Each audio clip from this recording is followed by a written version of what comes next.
Hello everyone, Dr. Alex Vasquez here with our program on human microbiome and dysbiosis in clinical disease. This is the video series that accompanies the printed monograph. In that monograph, you also have most of the printed presentation slides, and you also have password protected access to more than 12 hours of additional video to help you understand and clinically apply this information. What I'm going to do right now is focus on what I consider to be the core highlights of the information. I'll walk you through some case reports so that we can apply that information clinically because of course the emphasis of the program is the translation of basic sciences into clinical practice.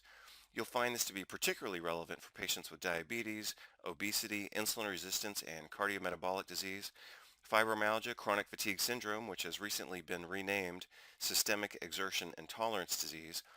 Also, I will discuss some neuropsychiatric conditions such as autism and chronic pain and depression. And of course, major emphasis will be placed on the autoimmune and rheumatic diseases such as psoriasis, rheumatoid arthritis, lupus, Sjogren's syndrome, and multiple sclerosis. This slide provides a listing of the core content, and you might also use this as a mental checklist. We start with a pretest, and that allows us to assess baseline knowledge. It also allows us to assess the overall effectiveness of this learning program. Then we have the printed monograph, and then of course now we are entering into the video series and the video presentations. After we've gone through the pretest, the printed monograph, and the video presentations, then we access the final exam, and that gives you a chance to complete the program and print off your certificate of achievement. So again, taking our focus back to the video presentations, we're starting right now with number one, which is pathophysiologic mechanisms. I'll also talk about microbes, molecules, and morphology.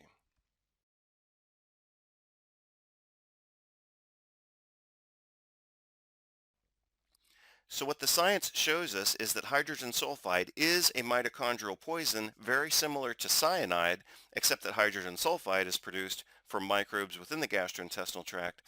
So we want to consider addressing this component anytime we're dealing with a patient who has what I call dysbiotic mitochondriopathy. So this is a mitochondrial disorder caused by dysbiosis because now we have evidence very clearly that these gastrointestinal bacteria can produce mitochondrial toxins. D-lactic acid is a mitochondrial toxin produced by gastrointestinal bacteria. Hydrogen sulfide is also a mitochondrial toxin produced by gastrointestinal bacteria. And I showed you earlier that endotoxin from gram-negative bacteria also produces mitochondrial dysfunction. So I think many of you will find interest in the fact that you can bind or neutralize hydrogen sulfide by using a specific vitamin, and I'll show you that in just a moment. Let's substantiate this concept just a little bit more before we move on to clinical applications. Microbial pathways in colonic sulfur metabolism and links with health and disease. You can see this was published in Frontiers in Physiology in November of 2012.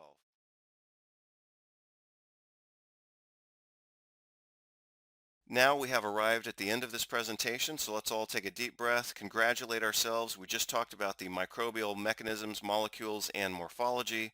We're now going to move on to the next video in the series, and we're going to focus on pathophysiologic responses triggered by these microbial exposures, and that will help us transition from microbes through pathophysiology and ultimately to clinical prototypes and more ways that we can manage the microbiome and dysbiotic responses in clinical practice. So I look forward to presenting that information on pathophysiologic responses that serve as the interface between the microbe and the clinical outcomes that we see in our practices.